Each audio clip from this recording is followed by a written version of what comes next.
It's Sandra. Welcome to another episode of Asexualise, my asexual life. This is a place to be for education about asexuality, all things asexual, and I share my own asexual life journey in order to help you and yours. So subscribe and hit the bell icon right now. So if you had one wish about asexuality, or many wishes about asexuality, what would you wish for? That's the topic I'll be discussing in tonight's episode of Asexualise, my asexual life. And this is for Asexual Perspectives Awareness Month. Now, if you didn't know, I founded Asexual Perspectives Awareness Month in 2017 when I published the printed copy of this book. And I'm going to be reading from this book right now. So the book is all about celebrating our differences across the asexual spectrum. So it's really a pleasure to be bringing that to you. So it's our diversity across the asexual spectrum and our differences within it. So if you could have one wish about being asexual, what would it be and why? I ask Geeks or Geeky Vanderpool. This is his story. I presume it's a he from the emails I did between me and them. So if you could have one wish about being asexual, what would it be and why? I would like asexuality to be discussed in sex ed courses. That is the best way to inform young people, sexual and asexual alike, about this sexual orientation. I totally agree that it definitely should be brought up in sex ed. I think there should be a compulsory element of all sexual education that actually talks about asexuality, and that there are some people who don't want, like, or need sex, and it's not natural for everyone, and those people would fall under the category of asexuals. So I think that's something that's really lacking in society, in the world at large as a whole.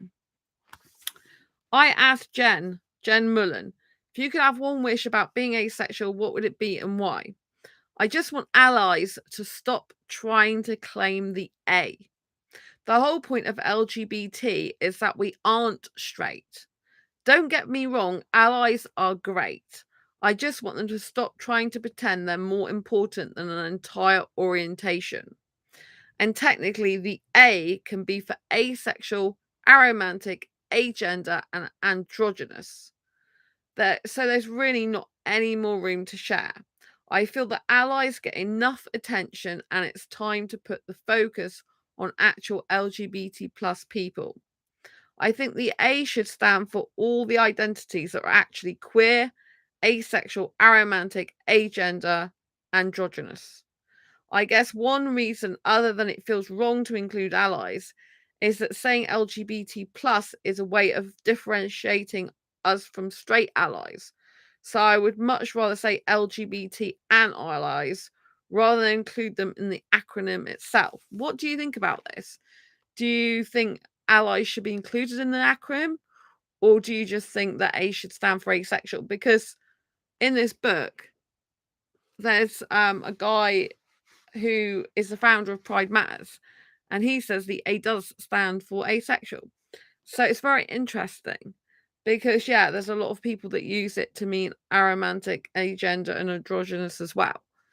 But I've known it to be A for asexual for some time.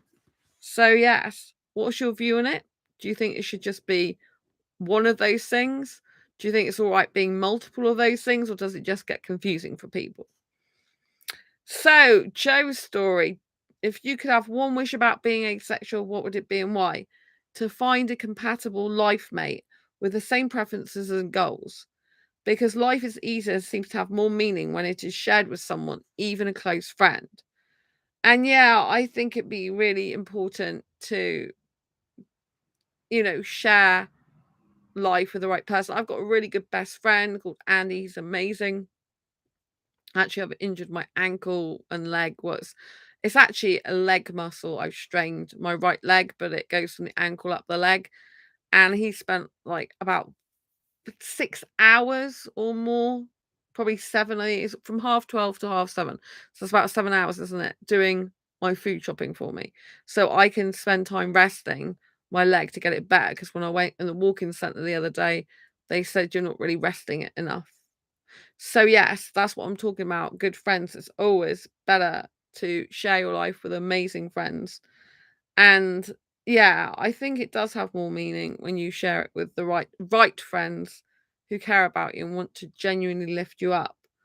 But yeah, it can find to find a romantic soulmate would be really nice as well. I think you do have to have similar preferences and goals. You can be different. And for example, my best friend, he likes walking long walks, like 10 or 15 miles. I don't, but he does that when I'm not seeing him. I mean, he has a life of his own, obviously. But I know when you're in a romantic relationship, you tend to spend more time with each other. So it's okay to have differences, but you need to make sure your main goals for the relationship and for your life are similar, and compatible. So, yeah, Isadora's story. If you could have one wish about being asexual, what would it be and why? That people would understand the lack of sexual attraction doesn't make you broken. And stop with the "so you're a plant" joke. It's stupid. Yeah, it's really stupid. Like, I get people saying, "Oh, I've only ever known asexual in plants," and things like that, or amoebas are asexual, that type of thing. And so it's just ridiculous. Like, if asexuality didn't exist and it wasn't real, I wouldn't be doing this YouTube show now. Neither would a lot of other YouTubers and social media activists. You know what I'm saying? And there wouldn't be a merchandise for asexuals. There wouldn't be books for asexuals. So it's just obvious there is people and are people who are asexual, genuinely. And I asked Eddie, like, if you could have one wish about being asexual, would it be and why? If people could not talk or ask me about sex, that would be great. Yeah. I mean, all the time on dating sites, even if I put in my bio, I don't like sex, they then seem absolutely stunned that I mean every type of sex. Like, oh, so will you do a blowjob? No. Like, you know what I mean? It's like no anal sex, no oral sex, no intercourse, no sex. Oh, can I touch your body? And like, no. Can I massage your body? Like, no. It's just like I'm not comfortable with this type of stuff. So, if you could have one wish about being asexual, what would it be and why? And story. The idea of people accepting asexuals and those on the spectrum as a genuine, legitimate category sounds like a good place to begin. I like the idea of people understanding each other better. Yeah, and that's my mission, to get asexuality recognized as sexual orientation in its own right throughout the globe, so no asexual has to live in fear of ridicule ever again. And it's my mission to get asexuality through to heterosexuals so that they can understand us better and we can live in harmony together. And more of us can come out without being fearful. So it's really important that we understand each other, because only then can change happen and stick. Right. So, Waywalker's story. If you could have one wish about being asexual, what would it be and why? More mainstream media representation.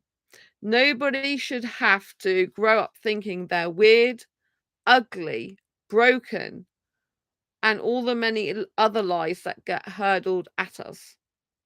By the way, the film Zootopia's primary pair of protagonists fully represented my preferred primary relationship style.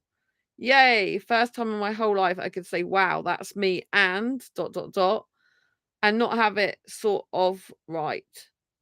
Or right up until the end, when the film studios usually force a pair up to make audiences happy. Oh, usually I think, force the pair up to make. Yeah, so basically, what they're saying is, I don't know if you've seen the film Zootopia, but it's really good. I think I did a film review years ago on that. And basically, it's got a very solid platonic relationship, and they're not changing the ending to make it look like, they've got to like pair up in a romantic way to make the audience happy. That is what happens throughout the movie. The platonic relationship just gets stronger and stronger. And, there should be more films like that, really. If I could have one wish about being asexual, it would be that I'd find my Indian asexual soulmate who's actually compatible with me, you know? I haven't found that guy yet. You know, I am open to maybe other guys being the right guy for me. Maybe he'll turn out to be British after all, and I'll have to give up the idea of my Indian soulmate meeting him back in this life when I think I knew him in a previous life. You know, I have had long-term relationships with British guys, so who knows? But I think it'd be nice to find a compatible romantic relationship partner, you know? That would be good. But other than that, I'm happy with being asexual, you know? I love being asexual. I think it's amazing, incredible experience. I've learnt so much about myself and my life and my body since discovering I'm asexual in 2014. And in that way, I couldn't have wished for anything better, you know? Like an awakening to myself and who I truly am is amazing. And I don't know if you can relate to this, but it's like, wow, you've been in a daze for so long and you've been so conditioned, and then you just like burst and break free. And, you know, the feeling of liberation is just incredible. The feeling like you don't have to be something you're not anymore. You don't have to have sex. You don't have to do relationships a certain way. You can just be you, and that is truly ace. Don't forget to grab your copy of Asexual Perspectives on Amazon, Barnes& and Noble, Waterstones, Blackwell's, or even Walmart. Go and get this book now because it's very insightful about asexuality, and it answers pretty much all the questions that you've got about asexuality in terms of love, life, and sex, especially when you're first discovering asexuality in the asexual spectrum. Go and grab your copy now, and I'll see you soon on the next video live stream. Lots of love, subscribe, and hit the bell icon so you never miss an episode. And just type in Asexual Perspectives into any search engine of those bookstores. Lots of love. Bye. Take care. Share and spread the love.